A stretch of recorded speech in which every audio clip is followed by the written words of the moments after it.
Compte rendu de la 21e réunion du Conseil des ministres.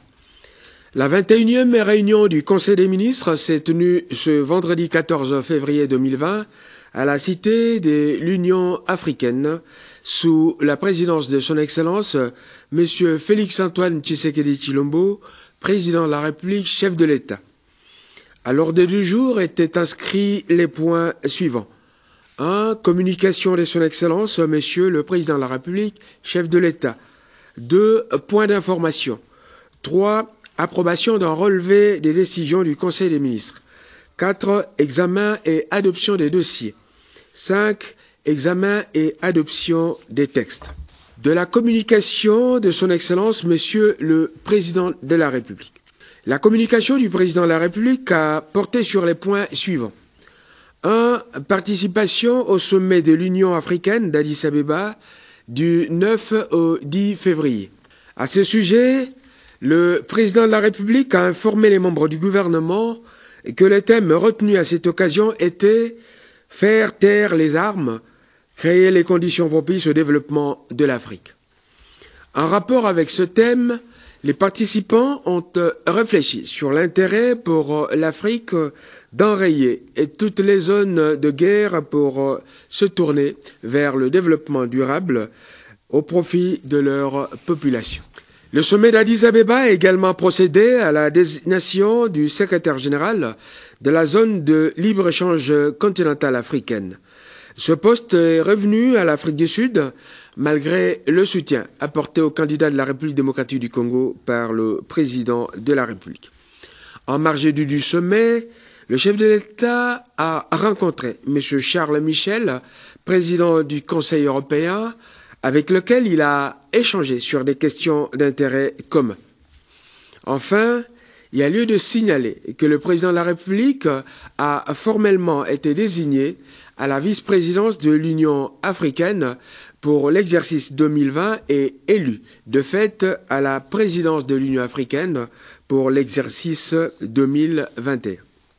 Le prochain sommet extraordinaire de l'Union africaine se tiendra en Afrique du Sud au mois de mai 2020. 2. De la signature du protocole d'accord avec la firme General Electric.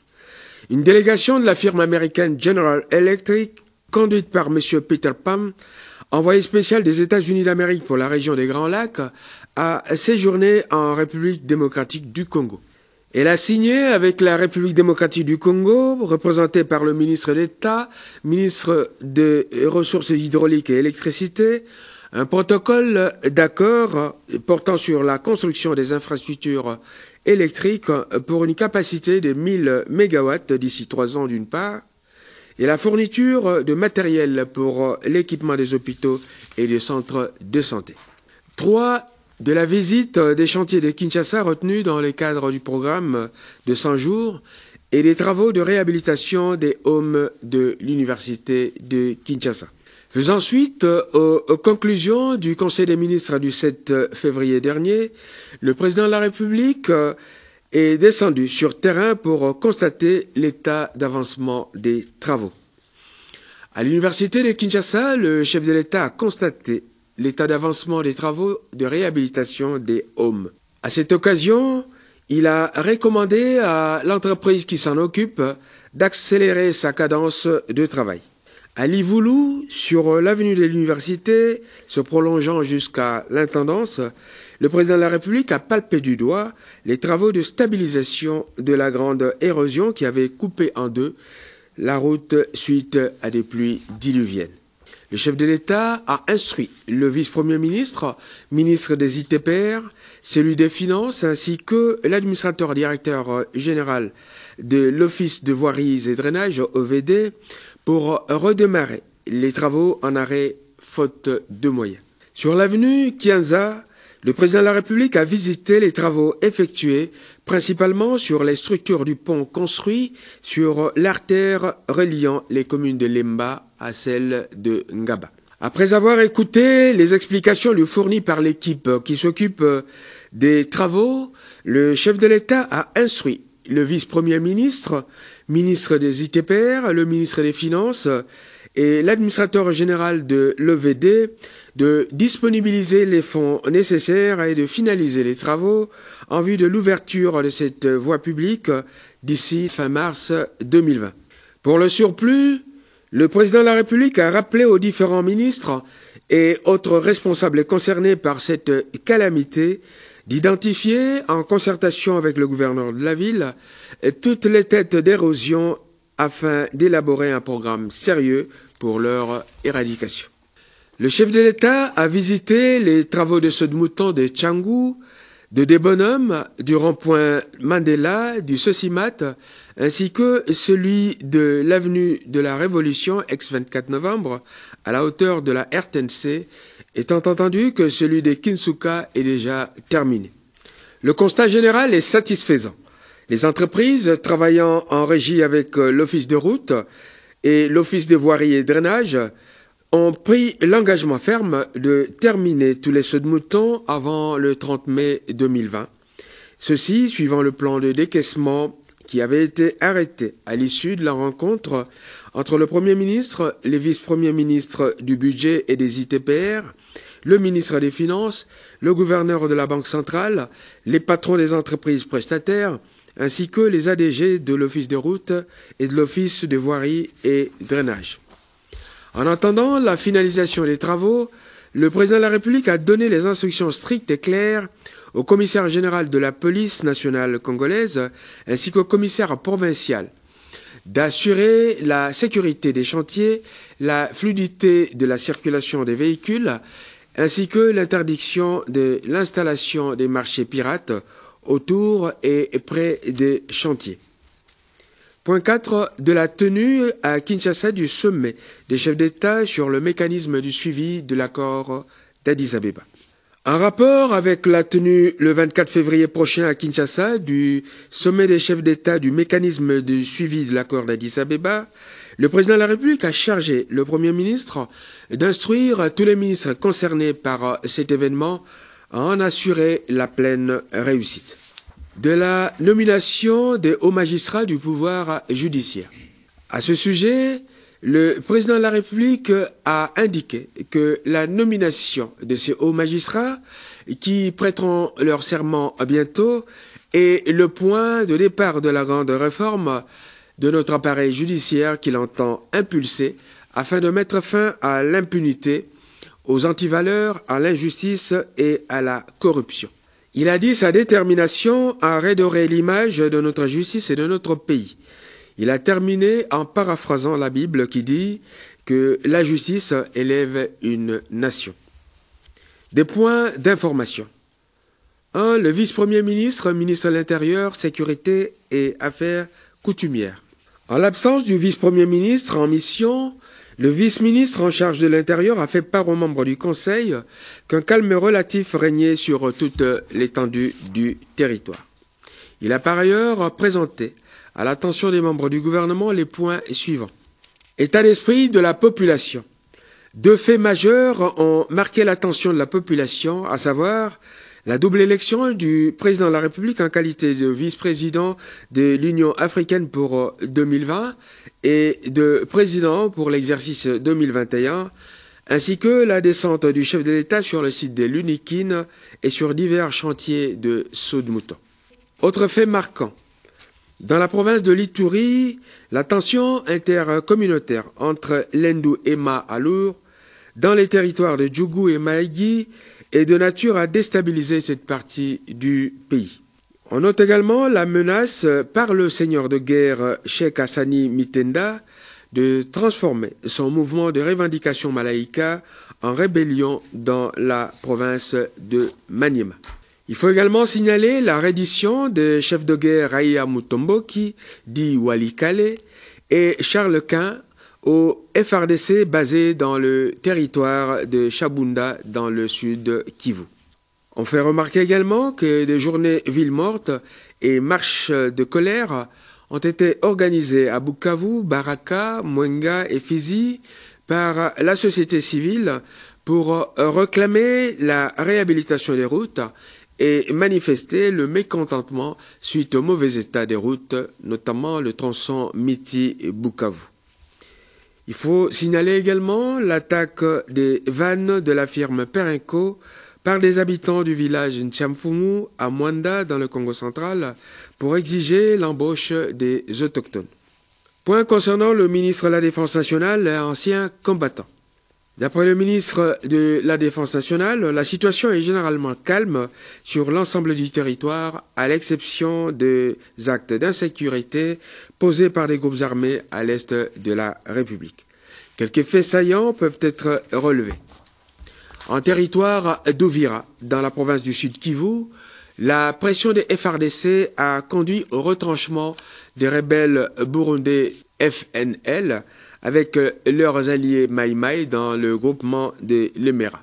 On signale également une tension persistante dans les plateaux de Minembwe, marquée par des affrontements entre la coalition Maï Maï Bembe Fuliro Nyindu et la milice FRF Ngumino sur fond des vols de bétail dans le sud Kivu. Il y a lieu de faire remarquer également l'apparition en territoire d'Irumu, dans l'Ituri, d'un mouvement insurrectionnel dénommé Force patriotique et intégrationniste du Congo, constitué des membres de la communauté Bira, auxquels se sont joints des éléments de la FRPI réfractaires au processus DDR. Il y a lieu de signaler également la participation du ministre de la Défense à l'exposition de l'armée indienne DEF Expo 2020. On a également noté la visite en République démocratique du Congo du chef d'état-major général des forces de défense du Rwanda en vue de consolider la coopération militaire entre nos deux armées. Il faut également signaler que les FARDC sont désormais classés 8e puissance militaire en Afrique et 71e au monde, suivant le classement de GTF, un site américain spécialisé. 3 vice-premiers ministres, ministre de la Justice et garde des Sceaux. État de la situation de la grève des magistrats. Le vice-premier ministre, ministre de la Justice et garde des Sceaux, a fait rapport au Conseil des ministres sur la situation de mouvement de grève des magistrats qui revendiquent l'application de leur grille barémique des salaires transmis au gouvernement en septembre 2019 et réclament la suppression de l'IPR du fait de son impact négatif sur leur rémunération.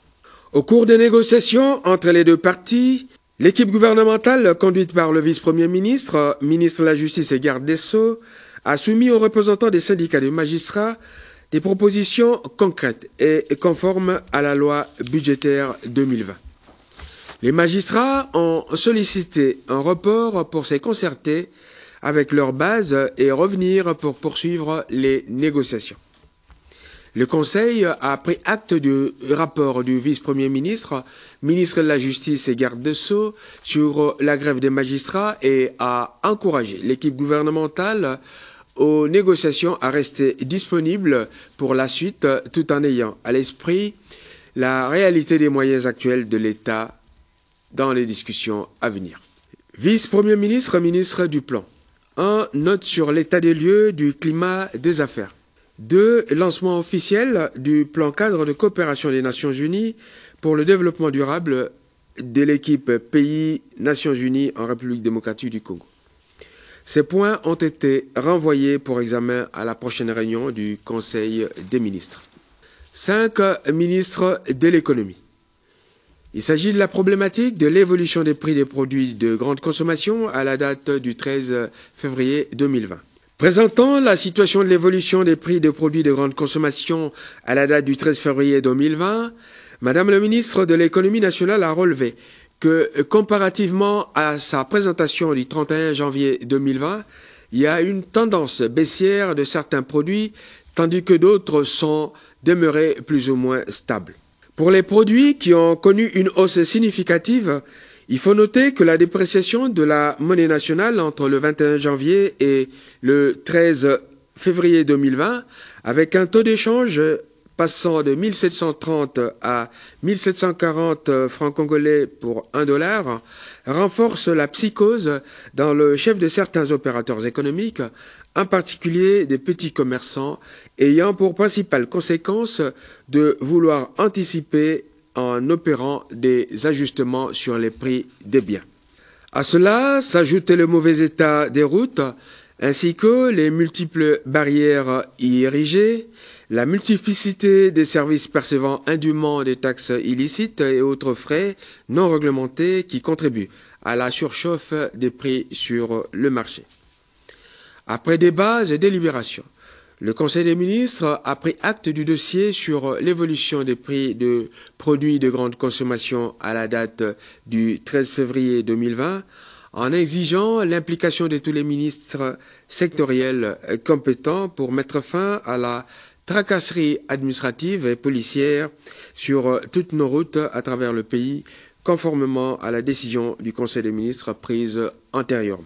Point 3 concernant l'approbation d'un relevé des décisions du Conseil des ministres. Le relevé des décisions prises lors de la 20e réunion du Conseil des ministres du vendredi 7 février 2020 a été adopté moyennant amendement. Examen et adoption des dossiers. Ministre d'État, ministre de la Coopération internationale, intégration régionale et francophonie. 2 dossiers ont été présentés. Le premier dossier concerne la note relative à la procédure exceptionnelle et aux appels d'offres relatifs au 9e jeu de la francophonie.